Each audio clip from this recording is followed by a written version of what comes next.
हमारे व्यापारियों की पूरे हिंदुस्तान में आवाज़ उठाने वाले राष्ट्रीय व्यापारी कल्याण बोर्ड के राष्ट्रीय अध्यक्ष मेरे बड़े भाई सुनील जी सिंह जी, जो ना का उद्देश्य ये व्यापार कल्याण करना, पूरे हिंदुस्तान के व्यापारियों को उस मुकाम पे पहुंचा देना कि भारत तीसरी वर्ल्ड की इकोनॉमी में आ जाए। अमृतकाल महोत्सव 2047 तक भारत विश्व की सबसे बड़ी ताकत बने, ऐसे मुहिम को छेड़ने वाले हमारे सुनील जी सिंह जी साहब।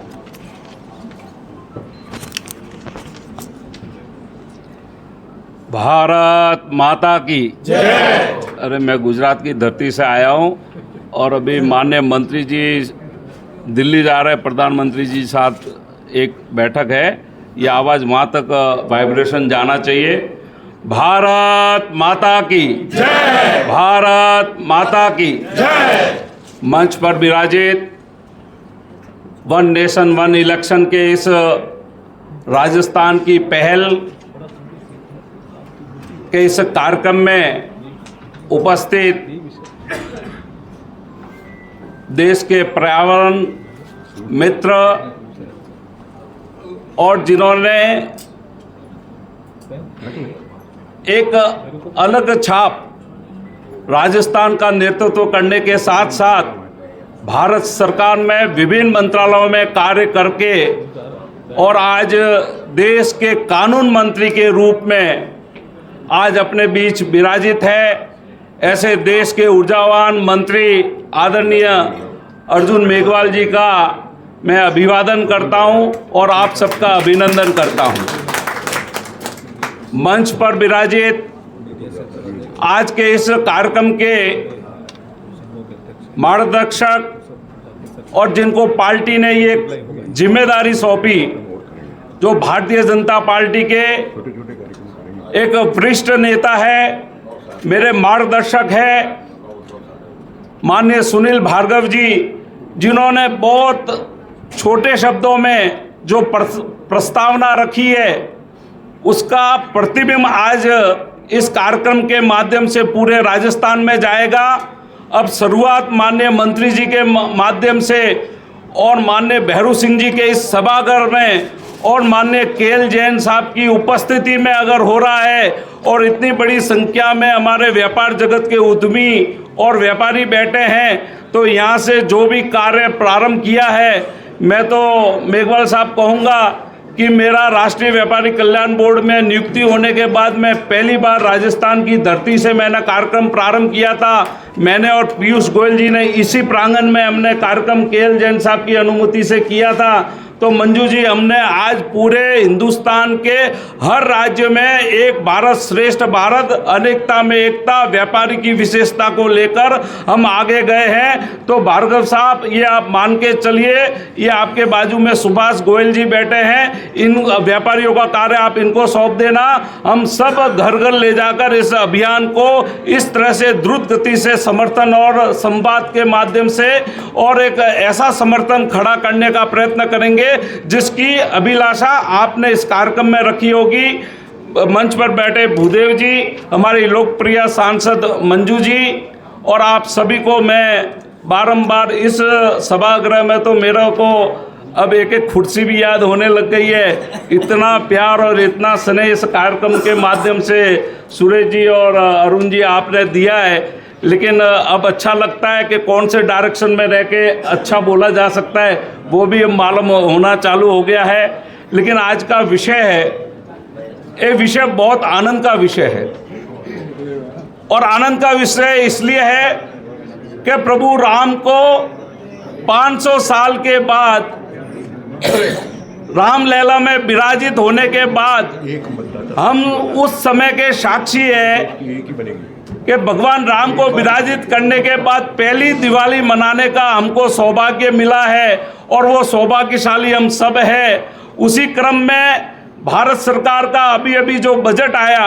और इस बजट की चर्चा भी हम पिछले महीने में इसी सभागार में की थी, मैं माननीय मंत्री जी को बता रहा था। और अभी बजट के कार्यक्रम को लेके पूरे भारत में हम राष्ट्रीय व्यापारी कल्याण बोर्ड की तरफ से व्यापारियों के बीच में जा रहे हैं। तो एक अलग प्रकार का उत्साह और उमंग के साथ लोगों को, हर एक व्यक्ति को माननीय प्रधानमंत्री जी के विकसित भारत की परिकल्पना के संकल्प में जुड़ने का एक मौका मिल रहा है कि हर एक व्यक्ति विकसित बने, क्योंकि 12 लाख रुपए तक जीरो टैक्स करना ये अपने आप में बहुत बड़ी बात है। लेकिन आज का विषय है वन नेशन वन इलेक्शन। उससे पूर्व मेरे को मंत्री जी एक बात ध्यान में आती है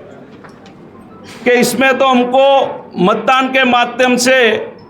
समय का बचाव करना है, व्यवस्था का बचाव करना है, हमारी सुरक्षा का उपयोग सुव्यवस्थित करना है, आर्थिक बचाव करना है, हमारा विकास के मामले में अगर हम कहें कि अगर ये लागू हो जाता है तो शिक्षा का बहुत बड़ा प्रभाव हमारे देश में बनेगा, इंफ्रास्ट्रक्चर के लिए बहुत रास्ते खुलेंगे, रोड रास्ते और हाईवे बनने में, रेलवे बनने में, हर प्रकार की सुविधाएं करने में, जिससे व्यापार संलग्न है, उन सब में ये बचाव होगा। और उसी क्रम को लेकर 2014 में हम सब जानते हैं देश के यशस्वी प्रधानमंत्री मोदी जी बने, तब से उन्होंने, क्योंकि मैं साहब गुजरात से आता हूं और मुझे वो दिन याद आता है कि जब वो गुजरात के मुख्यमंत्री बने तो उन्होंने 2003 में अर्थव्यवस्था को कैसे मजबूत बनाए, गुजरात कैसे गतिशील बने, गुजरात कैसे प्रगतिशील बने और विकसित बनने के क्रम में कैसे आज आगे ले जा सके, उसके लिए उन्होंने सबसे उम्दा व्यवस्था की कि कैसे गुजरात की जीडीपी बढ़े, गुजरात का विकास बढ़े, उद्योग धंधे कैसे गुजरात में आवे, देश विदेशों का इन्वेस्टमेंट कैसे गुजरात में आवे, जिससे गुजरात की खुशहाली हो और गुजरात की खुशहाली को वो देश में ले जाने का कार्य हम सब जानते हैं कर रहे हैं। और उसी क्रम में उनका एक संकल्प था और वो संकल्प जो लेते हैं उसका कोई विकल्प नहीं होता। इनका नाम है नरेंद्र मोदी जी और उन्होंने उस समय ये तय किया था कि वाइब्रेंट गुजरात के माध्यम से कैसे समर्थता आवे, कैसे आर्थिक हमारी सुदृढ़ता बढ़े और उस क्रम को आगे ले जाते हुए आज मैं हर बार कहता हूं कि 192 में से सर 166 मंजू जी देश भारत के साथ व्यापार से जुड़ गए हैं। यानी हमारी श्रमति, हमारी जीडीपी, हमारी आर्थिक व्यवस्था और उसमें श्रमति बढ़ाने में कहीं कोई कमी नहीं रही। लेकिन जो कमी है जिसके कारण हमको खर्चे होते हैं, जिसके कारण हमारी प्रगति रुकती है, जिसके कारण हमारा अलग अलग प्रकार का नुकसान होता है, वो कार्य है कि अलग अलग चुनाव की प्रक्रिया। आप सोचिए कि जैसा अभी केएल जैन साहब ने बताया कि 67 तक हम साथ में चुनाव करते थे, आज भी उड़ीसा में साथ में चुनाव होते हैं, लेकिन आज अलग अलग चुनाव होने से कितना नुकसान है। हम में से बहुत लोग मिलते हैं, वो कहते हैं यार जब देखो आप चुनाव की बात करते हो, देश में कहीं ना कहीं चुनाव चलता ही रहता है। यानी आम आदमी को अब चुनाव से परेशानी होने लगी है। उसका कारण है कि हमारा सबसे बड़ा आर्थिक नुकसान होता है, हमारा विकास रुकता है, आचार संहिता लगती है तो 2 महीना तक कोई भी हमारा प्रचार प्रसार के कारण और जो समीक्षा करने में, उनको मूल्यांकन करने में अगर हम ध्यान लगावे तो हमारे कितने प्रोजेक्ट रुक जाते हैं। अलग अलग सरकारों के साथ अलग अलग व्यवस्था केंद्र सरकार को भी करने में बहुत बड़ी समस्या आती है। अगर एक ही व्यवस्था पूरे देश में लागू हो जावे तो नीतिगत उपायों का फैसला भी भार्गव साहब बहुत आनंद से एक ही तरह का होना पूरे देश में प्रारंभ हो जाएगा कि अगर सरकार, केंद्र की सरकार एक है और चाहे कोई भी सरकार है, लेकिन जो समय पर प्रकोलित करके नीचे तक जो व्यवस्था जानी चाहिए। लेकिन आप याद करिए वो जमाना भी जब हमारे यहाँ चुनाव होता था तो चुनाव में बैलेट लूटे जाते थे, इतनी समस्याएं होती थी। आज धीरे धीरे इतना व्यवस्था में सुधार हुआ और स्थिरता का कितना फायदा होता है वो भी हम जानते हैं कि स्थिरता पिछले 2014 के बाद जिस प्रकार से स्थिरता माननीय मोदी जी के नेतृत्व में देश में आई है, उसका कितना फायदा है, कितना मायने हैं, उन सब चीज़ों को हम चाहते हैं और माननीय मोदी जी उसको डिलीवर करने में, मैंने जैसे कहा कि हमारी आर्थिक क्षमता को बढ़ाया, हमारी श्रमति को बढ़ाया, अब वो व्यवस्था में सुधार करना चाहते हैं। जो हमेशा माननीय मोदी जी कहते हैं, जिनकी नीति, नियत और निर्णय हमेशा एक ही लाइन में चलते हैं, उनका नाम है माननीय मोदी जी। और उनकी निर्णय शक्ति ये कहलाती है, वो ये चाहते हैं कि देश में एक इलेक्शन, पूरे देश में एक इलेक्शन एक नेशन की बात, क्योंकि उससे पहले मैंने शुरुआत में कहा कि एक राशन एक नेशन की बात जब आई थी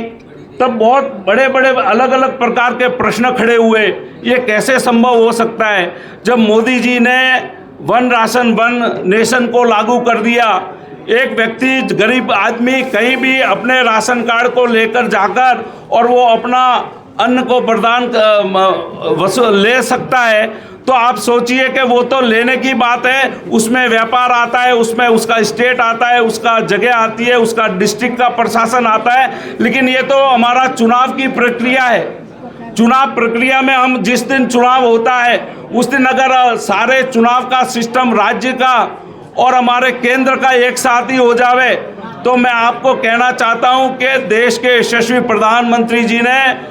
आज एक ऐसा अभिगम प्रारंभ किया है और माननीय पूर्व हमारे राष्ट्रपति जी के माध्यम से ये कमेटी बनाई गई है। और इस कमेटी का जो निर्णय है, उस निर्णय में ये आया कि हमारी जीडीपी के ग्रोथ में बहुत बड़ा नुकसान हो जाता है।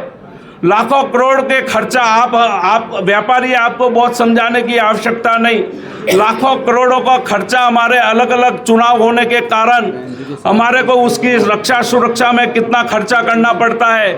और कितना बंद करना पड़ता है। जैसे टाइम का, समय का कितना अपव्यय होता है, हमारी स्कूलें बंद करनी पड़ती है, हमारे बच्चों को जो टीचिंग करने हैं, अभी मास्टर साहब की बात आई, अलग अलग प्रकार की पूरे देश में एक समस्या होती है। और सबसे बड़ा अगर नुकसान होता है तो वो व्यापार का होता है। ये चुनाव को लेकर जो समय, जो आचार संहिता लगती है, जो विकास के काम रुकते हैं, जो नई सरकारें बदलती है, उसके बाद अलग निर्णय किए जाते हैं, उन सब में समय के साथ साथ हमारा आर्थिक नुकसान इतना बड़ा होता है कि देश के यशस्वी प्रधानमंत्री जी ने कहा कि वन नेशन वन इलेक्शन का बात लेकर वो पूरे देश के सामने आए हैं। और आज जैसा भार्गव साहब ने कहा कि 47 में से 32 पार्टी ने, आप सोचिए मेजॉरिटी तो बन चुकी है, लेकिन सर्वसहमति से एक माहौल बन जाए और उस माहौल में इस प्रकार के कार्यक्रम के माध्यम से माननीय मंत्री जी को अपन को सुनना है। लेकिन मैं तो एक व्यापारी, हित रक्षा सुरक्षा और कल्याण के लिए देश के यशस्वी प्रधानमंत्री जी ने जिम्मेदारी दी है। साथियों, मैं आपको इस बात के बजट से ये कह सकता हूँ कि राष्ट्रीय व्यापारी कल्याण बोर्ड के हमारे जितने भी 6 ऑब्जेक्टिव थे, माननीय मंत्री जी जो 6 ऑब्जेक्टिव भारत सरकार ने हमारे कल्याण बोर्ड के नियुक्त किए थे, उन 6 में से 5 जो हमारे ऑब्जेक्ट थे वो इस बोर्ड में, इस बजट में सारी व्यवस्था को समावेश कर दिया। इससे बड़ा व्यापारियों में बहुत उत्साह है। मैं कल दिल्ली के व्यापारियों के साथ, मुख्यमंत्री के साथ हमने कार्यक्रम किया। उससे पहले मैं दक्षिण भारत में जाके आया, कल कलकत्ता में जा रहा हूँ। लेकिन आज की इतनी बड़ी संख्या में आपने आकर ये बात तो आज माननीय मंत्री जी के द्वारा संदेश पहुंचा दिया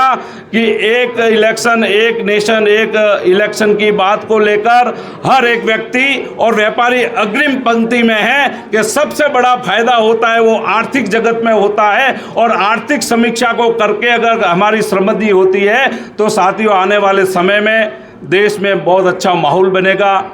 हर एक राज्य की नीति समानता से होगी, हर एक राज्य में डिलीवरी करने में, हर कार्य को समीक्षा के साथ आगे बढ़ाने में, मूल्यांकन करने में बहुत अच्छी व्यवस्था खड़ी होगी। और देश का कितना लाखों करोड़ों रुपए का और हमारे जवानों की जितनी शक्ति लगती है, हमारे जो टीचिंग करने वालों की जो व्यवस्था में शक्ति लगती है, चाहे हमारे विद्यालयों को लेकर, बच्चों को लेकर, अलग अलग प्रकार की व्यवस्थाओं में जो विघ्न पैदा होते हैं, उसमें इस प्रकार के कार्यक्रम के माध्यम से, और मैं कहता हूं कि स्थिरता का इतना मायना है कि अगर आपने स्थिर सरकारें लानी चालू कर दी और इस प्रकार का चुनाव प्रक्रिया कर दी तो फॉरेन का निवेश भी इतना भारत में ऑलरेडी आ रहा है। मैं कह रहा हूं 162 देशों ने आज भारत के साथ व्यापारिक संबंध जोड़ दिए हैं। आने वाले समय में हर एक देश भारत के साथ जुड़ना चाहता है, अपने यहाँ जो इस इलेक्शन की कमी है उसको अगर पूरा करने का कार्य माननीय मोदी जी के नेतृत्व की ये मुहिम आज चालू अपन कर रहे हैं, इसमें आप सबने बहुत उत्सुकता और अनुभव के साथ, उत्साह के साथ अगर पूरे राज्य में ये वातावरण बना दिया तो बहुत जल्दी ये भी लागू हो जाएगा, जिससे व्यापार के लिए बुनियादी ढांचे से लगाकर अलग अलग प्रकार की जो व्यवस्था खड़ी होगी, चाहे हमारा इंफ्रास्ट्रक्चर बढ़ेगा, चाहे हमारा रोड रास्ते बढ़ेंगे, जिससे हमारा व्यापारी सरलीकरण होगा। ईज ऑफ डूइंग बिजनेस में बहुत व्यवस्था में बहुत कुछ आप अपना एक मन में प्रश्न होता है, इलेक्शन से हमारा क्या लेना देना। इलेक्शन नहीं, अब तो हर इलेक्शन से हमारा लेना देना है। वो इलेक्शन एक ही जगह एक ही दिन हो जावे तो आने वाले समय में बहुत बड़ी आर्थिक हमारी जो ताकत है वो बढ़ेगी, हमारी श्रीमती बढ़ेगी। बहुत ध्यान से आपने सुना, इसके लिए तहे दिल से मैं आपका अभिवादन करता हूं। सुनील जी भार्गव साहब का मैं बहुत धन्यवाद करता हूं, इस समय में मुझे मौका दिया और मुझे आने का ये अवसर दिया। और व्यापारियों का कोई भी कार्यक्रम होता है, मैं सुभाष जी से भी कहता रहता हूं, अरुण जी से भी कहता हूं, भूदेव जी भी यहाँ बैठे हैं, मैं आप सबके बीच में कहता हूँ कि आपकी बात को लेकर हम भारत सरकार के, राज्य सरकार के, डबल इंजन की सरकार के माध्यम से कराने में कोई कमी नहीं रखेंगे। और जो भी विषय हमारे ध्यान में आएगा उसको आगे बढ़ाते हुए हम सब आगे बढ़ते रहेंगे। जय भारत, जय जय राजस्थान। बहुत बहुत धन्यवाद हमारे राष्ट्रीय अध्यक्ष, राष्ट्रीय व्यापार कल्याण बोर्ड के सम्माननीय सुनील जी सिंह का। माननीय मंत्री जी को दिल्ली, जैसा भी सुनील जी सिंह साहब भी बोले थे, प्रधानमंत्री जी के साथ मीटिंग है, 12 बजे जाना है। लेकिन मैं माननीय मंत्री जी आपसे अनुरोध करना चाहूँगा, आप राजस्थान चैम्बर के और व्यापारियों के बीच में हो, तो हमारे केएल जैन साहब के आदेशानुसार मैं 10 मिनट आपका लूंगा, 12 बजे आपको यहाँ फ्री कर देंगे। फटाफट लाइन लगा के पहले भाषण करा दो, अभी जमा हुआ मामला हमको सब। चलिए, मंच का आदेश सर माथे है, जैसा भी मंच से आया माला बना। इनको लगता है चले जाएंगे। नहीं, कोई नहीं जाएगा। हमारे चैम्बर के वरिष्ठ उपाध्यक्ष RS जेमनी साहब, माला हमारे चैम्बर के DS भंडारी जी, मैं नाम लेता जा रहा हूँ। मेन वो है ना, ये नहीं। ज्ञान प्रकाश जी उपाध्यक्ष, आनंद मेहरवाल जी महामंत्री, NK जैन साहब महामंत्री, पुरुषोत्तम जी शर्मा उपाध्यक्ष, हमारे जगदीश जी सोमानी सचिव और विश्वकर्मा इंडस्ट्रीज एसोसिएशन के भी सबसे बड़े इंडस्ट्रियल एरिया के अध्यक्ष हैं, दुलीचंद जी कड़ेल, सुरेंद्र जी पर जो पीछे बैठते हैं हमेशा, हमारे चैम्बर के भी सेक्रेटरी हैं, हल्दियों का रास्ता व्यापार मंडल के भी अध्यक्ष हैं, और न जाने कितनी संस्थाओं को रिप्रेजेंट करते हैं।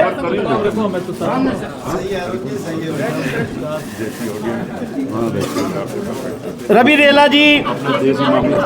कमलेश जी जैन, हमारे कमलेश जैन, दुलीचंद जी कड़ेल, साथ में Rajendra ji, Kamal ji, Mohan Krishna Sharma joint secretary, Ajay Agarwal, CK Jain additional secretary, Sanjay Parasar, Ajay Vijayvargiya, Malti ji हमारी महिला प्रतिनिधि, अशोक जैन, अतार वाले, राजेश कर्नल हमारे उपाध्यक्ष महोदय, संतोष जी विजय, नरेंद्र जी पुरोहित, हाँ, प्रमोद जी पारिक हमारे वन नेशन वन इलेक्शन के सदस्य हैं, हिरेंद्र जी कौशिक, विकास जी शर्मा, आकाश शर्मा, अविनाश जी, पिंकेश जी, श्याम सुंदर जी हमारे, मित्र सिंह जी, नारगढ़ के गजानन जी,